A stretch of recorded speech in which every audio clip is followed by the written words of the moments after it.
Bonjour à tous, bienvenue à cette table ronde, la dernière de la matinée, qui portera sur la thématique de l'assurance embarquée.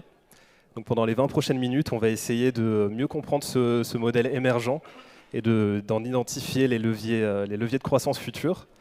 À mes côtés, deux intervenants de choix, en l'occurrence Philippe Fassier, Country Manager France chez Wacam, et Fabien Caz de l'InsurTech NIT. Messieurs, je vous laisse vous présenter. Eh ben, je commence alors. Bonjour, Philippe Fassier, donc Country Manager chez Wacam pour la France et les programmes pan-européens. Une carrière dans un grand groupe, Allianz, avant de rejoindre Wacam il y a un petit peu plus de 6 mois. J'ai débuté ma carrière dans le monde de la réassurance, après une dizaine d'années dans le monde de l'assistance, pour revenir dans le monde de l'assurance en mars dernier chez Wacam. Ravi d'être ici. Fabien ?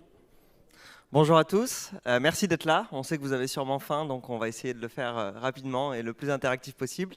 Moi, je suis le cofondateur de NIT, qui est une insurtech dans le secteur de l'assurance embarquée. C'est pour ça que j'ai été invité à ce panel. Et voilà, je vais vous raconter un petit peu ce qu'on fait. Mon background est international, assurance, puis je me suis spécialisé sur les insurtech jusqu'à ce que j'ai le courage de monter moi-même une insurtech voilà, pour cette nouvelle aventure. Parfait, merci pour ces présentations, messieurs. Dans un premier temps, ce que je vous propose, c'est qu'on définisse l'assurance embarquée. Donc, ce que je vous propose, c'est que je vais vous proposer une définition simpliste de l'assurance embarquée, et je vous laisserai la compléter ou la corriger si besoin. Donc, cette définition, c'est la suivante. L'assurance embarquée, c'est un produit d'assurance dont la souscription s'opère au moment de l'acte d'achat d'un bien ou d'un service non assurantiel. Des éléments à apporter. La parole ? Oui, avec plaisir. Alors, je trouve que c'est très intéressant de commencer par cette définition. On en a discuté un petit peu avant le panel, parce que finalement, cette définition, elle met beaucoup l'accent sur le mode de distribution, c'est-à-dire que ça doit être embarqué dans un parcours. Avant, pour ceux qui étaient sur le marché depuis quelques années, on appelait ça l'assurance affinitaire. Alors, c'est moins sexy que l'assurance embarquée, mais finalement, ça correspond bien au changement de paradigme qu'on voit sur le marché. Puisque l'assurance affinitaire, c'était plus par rapport, plus lié à un groupe de personnes qui avaient des affinités. Maintenant, quand on parle d'embarquer, on parle plus de parcours. Et pourquoi finalement ce changement ? Évidemment, il y a le développement du e-commerce qui a rendu possible, comme on a vu la première vague du paiement fractionné sur le e-commerce. Et voilà, il y a beaucoup de littérature sur le fait que l'assurance embarquée est un peu le next big thing du e-commerce. Ce qui est intéressant aussi, c'est finalement, chez NIT, par exemple, on a plusieurs modèles. Et ce n'est pas inintéressant de regarder comment on peut aller plus loin que cette définition pure donc de l'assurance embarquée. Donc, on est intégré dans des parcours, par exemple sur le voyage, où on va faire des assurances voyage. Mais on a aussi développé des offres. On a par exemple une offre qu'on a développée avec Floabank, qui fait partie du groupe BNP, qui est une offre foyer, où on vous assure pour 15 € par mois l'ensemble de votre foyer à vie. Donc là, ça devient vraiment à la limite parce qu'on peut le vendre en standalone, on peut le vendre en upsell, en cross-sell, on peut le vendre hors parcours. Donc je rajouterai peut-être à cette définition qu'il y a aussi une évolution des usages et qui permettent finalement d'étendre cette définition.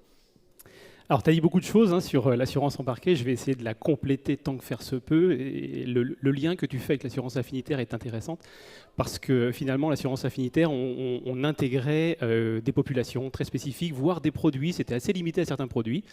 Aujourd'hui, l'assurance embarquée nous donne un champ des possibles beaucoup plus large grâce à la technologie qui a été développée, grâce à la manière dont certains assureurs comme Wacam, avec son approche très digitale, et des distributeurs comme NIT, arrivent à compléter la valeur ajoutée du produit. Aujourd'hui, l'assurance embarquée, elle est possible pour l'ensemble des produits d'assurance. Aujourd'hui, on le fait dans l'automobile, on le fait notamment avec les nouvelles formes de mobilité. Donc on est beaucoup plus large que cette assurance affinitaire et on est sur un modèle beaucoup plus lean. Si je devais donner une définition relativement simple de l'assurance embarquée, je dirais que c'est un produit qui va se souscrire dans le processus de vente d'un autre produit principal. Prenons l'exemple d'une trottinette, certains partenariats que nous avons avec des grands distributeurs de trottinettes comme Dot ou Voy. Quand vous prenez une trottinette dans la rue, vous n'allez pas penser à prendre de l'assurance responsabilité civile ou de la protection individuelle accident. L'intérêt de l'assurance embarquée est de se dire que, en fait, on prend le véhicule, Donc l'acte d'achat principal, c'est bien d'utiliser la trottinette. Par contre, vous avez cette composante de protection dans l'utilisation d'un produit qui est autre qu'un produit à l'origine d'assurance. C'est particulièrement intéressant parce qu'à la lumière des différents éléments que vous avez abordés, on se rend compte qu'il y a une dimension qui est intrinsèquement customer-centric en fait, dans l'assurance embarquée, donc centrée sur le moment de vie, centrée sur l'usage, etc. Donc très clair. Maintenant, si on essaie de se mettre dans la peau de vos clients finaux et des distributeurs, quels sont concrètement les bénéfices pour eux de l'assurance embarquée ? J'y vais. Merci. Alors il y en a plusieurs. J'en vois un principalement, notamment pour le produit d'origine qui va faire le déclenchement de l'acte d'achat. Je pense que c'est un enrichissement de la chaîne de valeur du produit. Comme je le disais tout à l'heure, qu'on prenne un taxi Uber ou qu'on prenne une trottinette dans la rue, on enrichit le produit grâce à l'assurance embarquée. C'est le premier élément d'avantage. Il y a un deuxième élément intéressant, c'est pour l'utilisateur. Les choses se font sans couture, sans qu'il s'en rende compte, avec un bénéfice d'une assurance impactante et transparente. La possibilité d'avoir une assurance qui est compréhensible et qui est simple d'utilisation, simple à souscription. On parlait du parcours client tout à l'heure, mais on peut aussi parler du parcours d'indemnisation. On travaille de plus en plus sur l'indemnisation paramétrique, une capacité à pouvoir déclencher le sinistre sans même l'indemnisation sinistre, sans même que l'utilisateur ait à le faire, notamment dans l'assurance voyage, où le paramétrique marche très très bien, mais la technologie va nous permettre de pouvoir l'étendre bien au-delà de l'assurance voyage. Et enfin, le dernier élément que je vois intéressant dans l'assurance embarquée pour le bénéficiaire, c'est de capter très tôt les nouvelles tendances d'utilisation, l'utilisation à l'usage versus la propriété, et de mettre la composante d'assurance et de service dans ce produit, qu'il soit autour du loisir, autour de l'habitation, autour de la mobilité, et notamment la mobilité douce, permet d'enrichir réellement la proposition de valeur à l'assuré final. Et de gagner de l'argent pour les distributeurs, ça reste le nerf de la guerre, finalement c'est très simple. On est d'accord. Ils arrivent à augmenter leur marge, gagner des revenus supplémentaires. Dans le modèle de NIT, nous, notre mission est très simple, c'est de permettre à tous les distributeurs dans le monde de proposer de l'assurance embarquée, et donc de gagner de l'argent, de fidéliser leurs clients, d'avoir une offre de service plus importante sans s'occuper du tout de l'assurance. C'est-à-dire que nous, on intervient sur toute la chaîne de valeur, à part prendre le risque assurantiel, on laisse ça à nos amis assureurs. Et donc vraiment, la conception, la création des produits, parfois c'est des produits qui peuvent être complexes, qui peuvent être sur mesure, l'accompagnement sur l'intégration dans les parcours de vente, la gestion des contrats et des sinistres. Donc finalement, la proposition de valeur, elle est très forte. On vous dit... vous mettez en place ce service, il n'y a pas de coût d'intégration, ce n'est pas du SaaS, donc il n'y a pas de forfait mensuel ou annuel. Vous gagnez de l'argent dès le premier jour, vous fidélisez vos clients et vous proposez un service à forte valeur ajoutée sans s'en occuper. Donc voilà, c'est un petit peu notre devise chez NIT, You sell, we care. Parce que c'est vraiment quelque chose qui se fait de manière très rapide et qui permet d'augmenter les marges. On sait que notamment les plateformes de e-commerce cherchent des nouveaux relais de croissance, notamment post-Covid, où on voit une chute assez importante des revenus. Donc c'est vraiment un no-brainer pour les distributeurs. Très clair, merci pour ces réponses. Maintenant, si on regarde un peu le marché, on observe depuis 2 ans qu'il y a de plus en plus d'acteurs qui se lancent dans l'assurance embarquée, que ce soit des réassureurs comme Swiss Re par exemple, des assureurs, ou alors des courtiers traditionnels qui se lancent dans l'embarqué. Selon vous, est-ce que tout le monde peut faire de l'assurance embarquée ? Bon, j'imagine que non. Mais quels sont les 2-3 ingrédients clés pour faire de l'assurance embarquée selon vous ? Alors, ça dépend finalement de l'angle qu'on a sur l'assurance embarquée. D'un point de vue start-up, donc si je me place un petit peu sous l'angle de NIT, il n'y a pas de barrière à l'entrée parce que dans l'assurance, il n'y a pas de brevet, il n'y a pas de... donc il y a la création de produits, mais il n'y a pas une forte barrière à l'entrée. En revanche, la barrière à l'entrée qui est un petit peu intrinsèque, il ne faut pas oublier qu'on vend de l'assurance. Donc il y a beaucoup de tech, il y a beaucoup de parcours, on parle beaucoup de taux de conversion, de marketing. In fine, et c'est notre vision, notre ADN chez NIT, on vend des produits d'assurance, donc on crée des produits d'assurance et il faut que la tech soit au service de ces produits et de ne pas mettre la tech en premier et dire après on prendra un produit sur étagère qui ne va pas correspondre aux attentes des consommateurs. Donc pour moi, finalement, cette capacité d'avoir à la fois des relations très fortes et proches avec les assureurs et réassureurs, la capacité de créer des produits innovants qui n'ont jamais été créés avant, ça crée à la fois des barrières à l'entrée et c'est ce qui fait que ça augmente la proposition de valeur de manière très forte. Tout le monde peut faire des API et de la tech sans rien y connaître à l'assurance, et on a vu certains projets qui finalement n'ont pas trouvé leur public parce que, in fine, ça reste de l'assurance et donc il faut avoir des super produits et un super customer service à la fois sur la gestion de sinistres et sur toutes les étapes de la vie du produit assurantiel. Alors, à cette question-là, est-ce que tout le monde peut en faire ? Oui, je suis assez d'accord avec toi. En fait, tout le monde peut en faire. Quels sont les ingrédients indispensables ? Il y en a plusieurs. Tu en as cité quelques-uns. Je vais en rajouter un autre. Au-delà de la tech, tout le monde peut faire de la tech, tout le monde peut faire des API. Il faut, d'un point de vue porteur de risque, avoir, on va dire, une équipe d'actuaires et de data scientists assez smart et agiles dans leur façon d'appréhender la nouvelle forme de risque. On ne révolutionne pas le produit d'assurance dans sa globalité, même si on crée des nouvelles poches d'assurance. On révolutionne surtout la manière de le consommer, la manière de le distribuer, et donc la manière de le tarifer. On a besoin d'avoir des actuaires qui sont à même de pouvoir travailler sur de la statistique historique, oui bien sûr, mais dans certains modes de distribution ou dans certains produits, on n'a pas cette stat historique. Donc on doit travailler sur des nouvelles formes d'appréhension du risque. Effectivement, la science autour de la donnée est très très importante.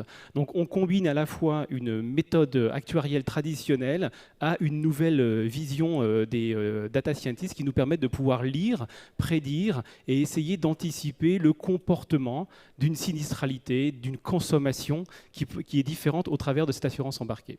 Ça, c'est le premier ingrédient. Il y en a un deuxième, on en parlait juste avant de venir, c'est le mindset, le soft skills, comme les anglo-saxons l'appellent. C'est cette capacité à pouvoir se lancer sur de nouveaux projets, cette capacité à pouvoir prendre des risques. On est assureur, donc on essaye de les contrôler un minimum, mais cette capacité de pouvoir embrasser des nouvelles opportunités et de se dire, un petit peu comme le font les investisseurs dans les startups ou dans les entreprises, de se dire, je vais prendre des options sur tel et tel produit, sur telle et telle forme de distribution. Tout ne va pas fonctionner. Certains emmèneront à des échecs. La manière d'appréhender le sujet chez Wacam, avec notre approche pan-européenne, où on est présent dans 32 pays, on peut tout à fait être parfaitement bien organisé et ciblé sur un pays et se rendre compte que sur l'autre pays, la façon dont on a tarifé, la façon dont on a distribué n'est pas adaptée. Donc c'est aussi cette capacité à se dire, on ne va pas dans la bonne direction, donc on fait machine arrière. On dit non. On a cette volonté dans le mindset de Wacam, dans notre philosophie d'appréhender les affaires et les opportunités, de se dire, on dit oui par défaut, mais par contre on se réserve la possibilité, après quelques semaines, après quelques mois ou quelques années, de se dire, non, finalement, ce n'était pas la bonne solution.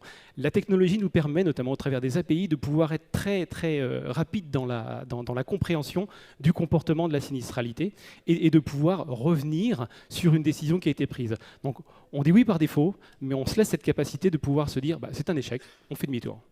S'autoriser, de se dire qu'on est parti dans la mauvaise direction et de faire machine arrière. C'est un deuxième ingrédient important. Ouais, absolument. Et c'est vrai que c'est fondamental pour nous aussi d'avoir des assureurs qui vont être prêts à prendre des risques, à innover, puisque finalement, si on essaie de dépoussiérer le système, on n'invente rien, mais on fait évoluer un modèle, et donc il faut que tous les acteurs poussent dans la même direction. Et par définition, y a des nouveaux usages, il y a des nouveaux produits, donc il y a des risques à prendre. Tout ne peut pas être totalement modélisé. Et donc finalement, c'est en créant ensemble cette chaîne de valeur complète qu'on va amener le produit beaucoup plus loin, parce je pense que ça sera la transition sur la dernière question, parce qu'on pense qu'on ne fait que gratter la surface de ce qu'on peut faire dans l'assurance embarquée. Merci beaucoup pour ces éléments, messieurs. Pour clôturer cette table ronde, j'aimerais vous faire réagir à un chiffre qui a fait grand bruit dans l'écosystème récemment. Donc, on dit que d'ici à 2025, sur 5 € de primes émises par les assureurs à l'échelle mondiale, 1 € sera embarqué. Donc, c'est un chiffre qui vient d'un think tank britannique sur l'assurance embarquée. Comment vous voyez ce marché-là évoluer à court terme, moyen terme ? Quelles sont les perspectives de l'assurance embarquée selon vous ? Alors, j'espère que sur les 1 €, NIT aura 20 centimes. Je pense que le potentiel est gigantesque et finalement, même nous qui sommes dans ce milieu, dans l'écosystème, je pense qu'on n'a pas pleinement la mesure du potentiel qu'il peut y avoir.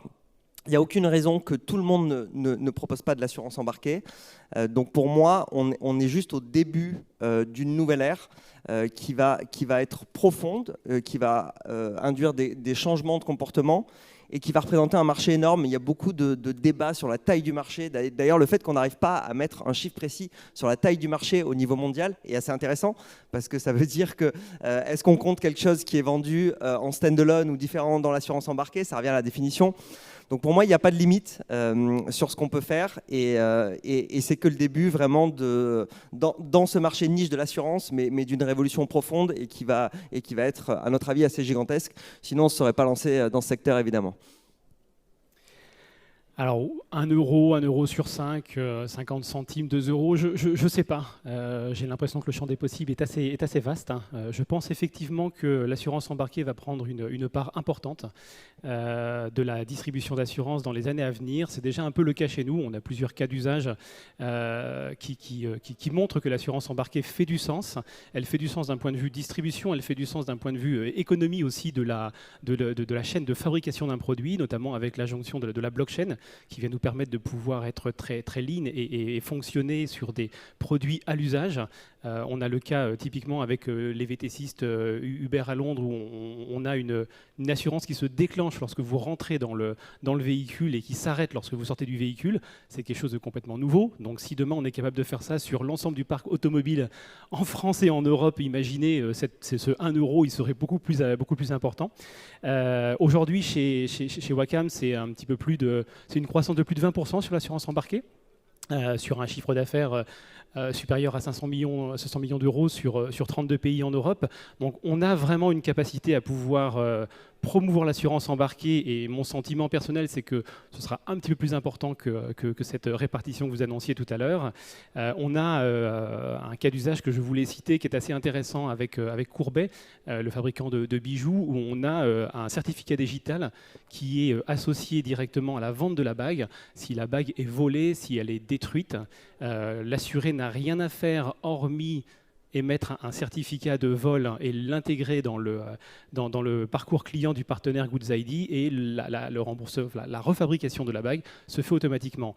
Une fois de plus, ce sont des cas d'usage qu'on peut démultiplier dans plein de domaines de l'assurance. Donc j'ai un petit peu l'impression que l'embedded insurance, l'assurance embarquée, a un très bel avenir devant elle. Parfait, merci beaucoup messieurs. Merci à tous, bonne journée. Merci beaucoup, bon appétit.